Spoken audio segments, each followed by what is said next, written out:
So I am waiting for this Cerreta Hammond webinar to kick off.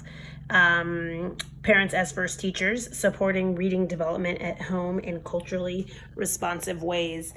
It starts at 1 o'clock, which is in about 11 minutes, but I've been on this Zoom link for the last 20 minutes because I tried to join one of her webinars last week. And by the time I joined, which was like a minute before it started, it was already at capacity at 500 participants. So I got on really early this time and I'm hoping to learn just more strategies. I know this one is geared towards parents, but pulling what I can take from that for our teachers and just thinking about how we can support our families in supporting their students during this time when they are learning remotely. So fingers crossed that I get in and get to learn. I made it. Yes, I made it in. I'm so excited. Go. Okay, go. All right. Jeff, did you learn it?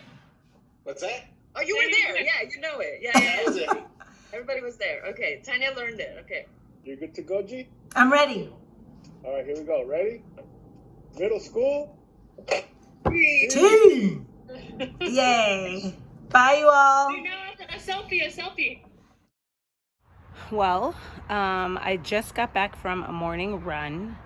I was a little bit nervous to actually run today, just because this is the week in Los Angeles where they're really, telling people do not go to the grocery store. This is the week that's supposed to be a really big peak. And I'd run with a mask the other day. I've been trying to run every other day just to keep myself healthy and sane. Running really is my release and feels really good in my body. But I got a little bit nervous, but I just woke up this morning and was like, you have to run. There's not a lot of people out on the street. I don't go near anyone. I spit a lot when I run, so I brought a little plastic bag in my running pants pocket to spit in, just so as not to spread anything into the air. The streets are very empty. I kind of run in the middle of the street just to also not, breathe where other walkers might be on the sidewalk. So I ran 5 miles. My body feels really good. I just stretched and I am going to shower and get a little bit more work done. It's spring break in LA right now, so teachers are getting a well-deserved break as our students. And we do have an intervention class happening digitally, so I'm supporting one teacher in that intervention class for English language arts, and then my team at the partnership, we're having a lot of meetings, so I'm going to prepare today for a literacy team meeting tomorrow. I need to do some reading on remote learning stuff, and then also having a meeting with the representative from UCLA Center X National Board Certification Support Program, because we are supporting a group of teachers from our schools to pursue National Board Certification. So we've chosen our cohort and are just doing some more preparation for that. So it's going to be a day of preparing for meetings and staying mentally healthy and happy. Oh, okay. So when this is what the main page looks like, and so you would just go to play, and then you would click host because you're the person hosting it. You can play as well, but when you click host, it'll bring up this main page, and you essentially just decide are you doing team versus team or player versus player? Usually it's always going to be player versus player because it's each individual person is playing for themselves. You just click class mode, and then it will give you this pen. Oh god, sorry, it's very noisy. So all the students would use their phone, go to this little website, or if they have the app. Some kids have the app. I don't think a lot of them do, but they can go to this website, kahoot.it, and then they type in this code, and then their names will show up here. And once everyone's names are in, then you would just click start, and then that's how the game goes. And Yeah, so like Annie just did it, so Annie's name is there. Okay. And then you would just start, and the game starts. I don't know the limits of like how many players, but it can hold up like a lot. Yeah. So I don't think we should be concerned about like, oh, like there's too many kids. Like, yeah. And then you also have control of like if you need to remove someone or like, however, like you can do that as well as long as like you're the host. Nicknames. No nicknames. Yeah, I think that's a good way to. Yeah, you can kind of like if you need to, and if like say if Annie's name was like something else, I could just like remove them, and then like they would have to re-sign in with a name. Also, kids when they sign in and they use a certain like nickname, they automatically remove any name that has like any offensive or like harmful language in it, like automatically. So they can't put like curse words or like, you know what I mean? They should be using their name anyway, but Kahoot like automatically filters it out. So yeah, that's also helpful. But I mean, that's pretty much it. And then when the game is done, it'll bring up like first, second, and third place, and then you just close it out, and then you would just stop bearing. So that's pretty much the basis of it. But I'm sure on Monday, like myself or Annie or both of us, like we can also be there. We can maybe, I don't know, we can try to host it. Like I don't. Yeah. I had a question. So they should be able to do the Kahoot on their Chromebook and their tablet, or their tablet. Yeah. I'm planning with one of our English teachers who is a long-term substitute and two of our City Year Los Angeles core members who are helping her plan a Kahoot for students, which is really cool as a way to get more engagement because they are struggling with getting kids to log in and get engaged. So I'm really appreciating this collaboration. Like their option to like choose, because when you log in and like you put in the code, when you Well, it has been quite the day. It's a little after 5 o'clock and I made sure to get out of my living room office as close to 5 o'clock as I could, because yesterday I was working till 7 o'clock at night at that desk and I was done. So I'm making a little video. I came out to the porch to show you some of the things that I'm going to be exploring. Well, one, I got my Theracane so that I can give myself a massage because I really need one. Two, I brought my foam roller so I could roll out my quads because that's another form of massage. So you just lay on the ground and roll that out. Three, I brought my guitar, trying to learn my guitar again so I could practice. Got a couple of very old copies of some chords that I should be practicing on my guitar. 4, I brought my sunglasses in case it was bright outside, but it's not too bright right now. 5, I brought my copy of White Fragility because we're having our book club tomorrow and I got a couple more chapters to read. What else do I have in my handy dandy Langston Hughes bag? Oh, got my guitar tuner so I can tune my guitar. What number was I at? 5, 6. Fill a water bottle. Bronx Studio School for Writers and Artists. Sending love to Biswa. And last but not least, I got my headphones so I could put on some instrumental beats and freestyle. And then last but not least, I'm ending the day with a peach cocktail. Simply Wines from Trader Joe's. It's been in my fridge for over a month. It's time to enjoy it. Okay, I hope you are doing something for your own self-care after work. I've got a lot of options. I'm going to be sitting out here for like 2 hours, practicing social distancing, physical distancing. Okay, goodbye. All right, well, it's a beautiful night. If you're looking for something fun to do, go outside and check out that sunset, okay? So let's sing about that. Whoa. It's a beautiful night. You're looking for something fun to do. Hey, baby.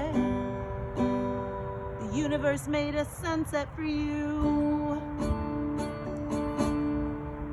Just walk out of your door towards the west way. Hey baby, the universe made a sunset for you. Oops, just say I do.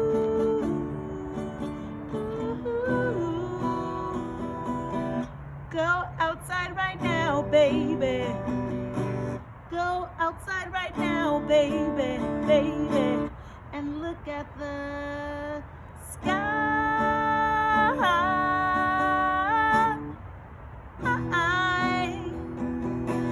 Look at the sky, baby. Look at the sky.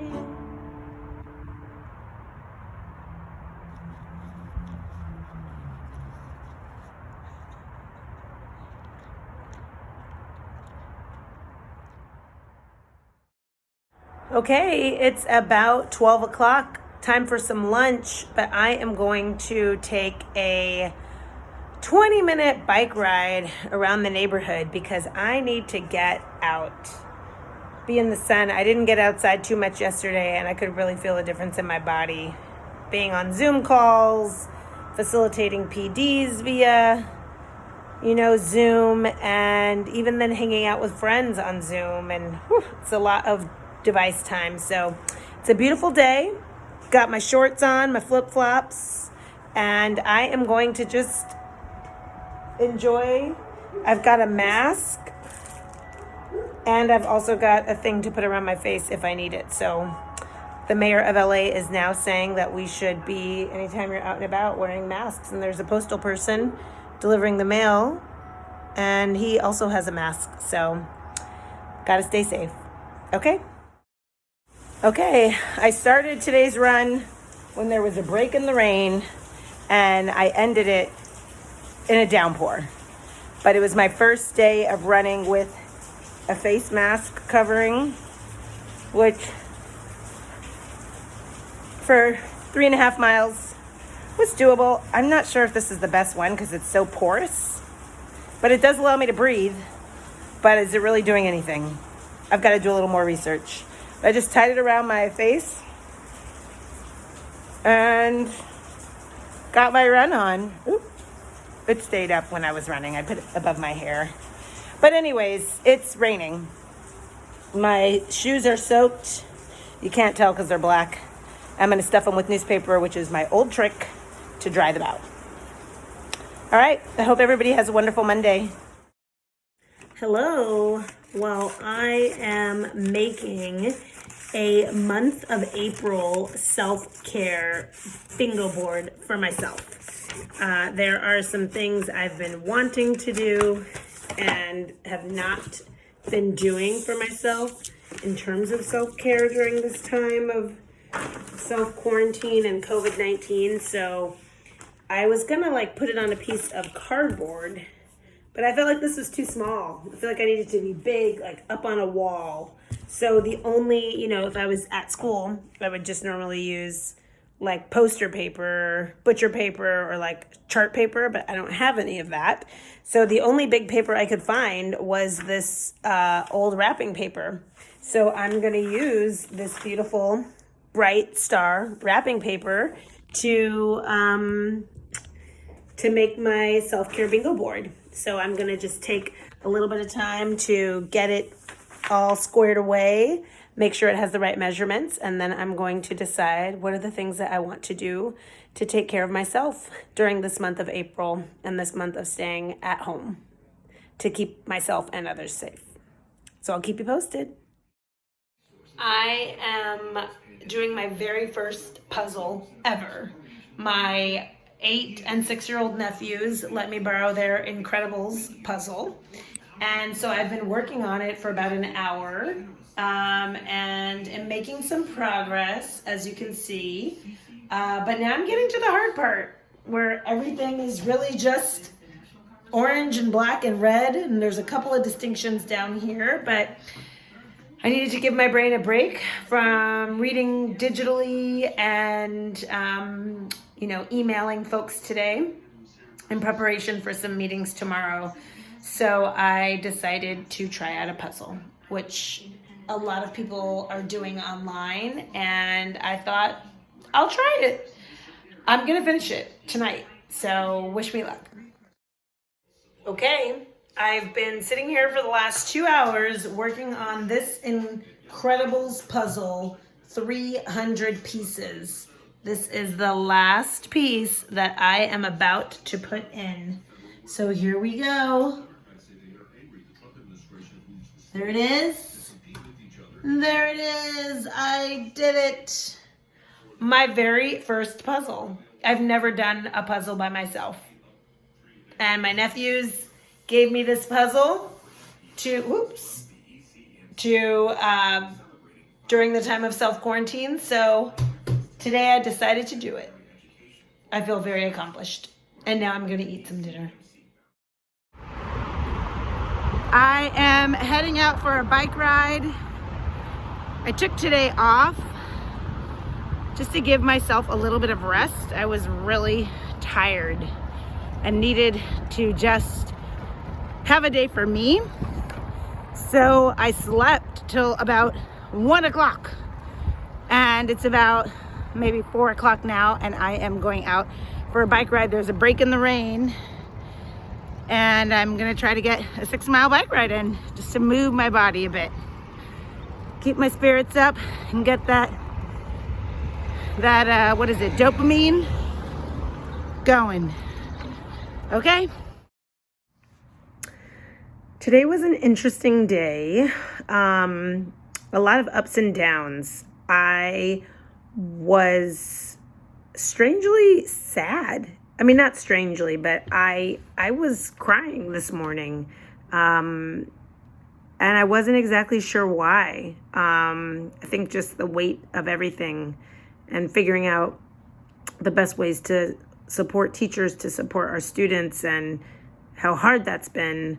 And my day turned around at 11 o'clock because our organization had a lunch and learn with Paul Chavez, who is Cesar Chavez's son and is the leader of the Cesar Chavez Foundation. And it's the 27th anniversary of Cesar Chavez's death today. So it was exactly what I needed, to be, in a 90-minute conversation with a really dynamic leader and a couple of leaders from the organization. So it was really uplifting and shifted my entire energy. And there were a couple of lessons that I took from it. One was that it's important to have a healthy anger, right? That this time, is a hard one. And one of the presenters, she shared, she has a healthy anger. And that really resonated with me. I asked about advice they'd give to teachers during this time. And, she was sharing that if you're doing your best, that's enough. Which is so true. Like, we're all learning, and this is all a bit wild. So, as long as you're doing your best, like that's what you can do in this moment. Just like remembering that we can all be of service.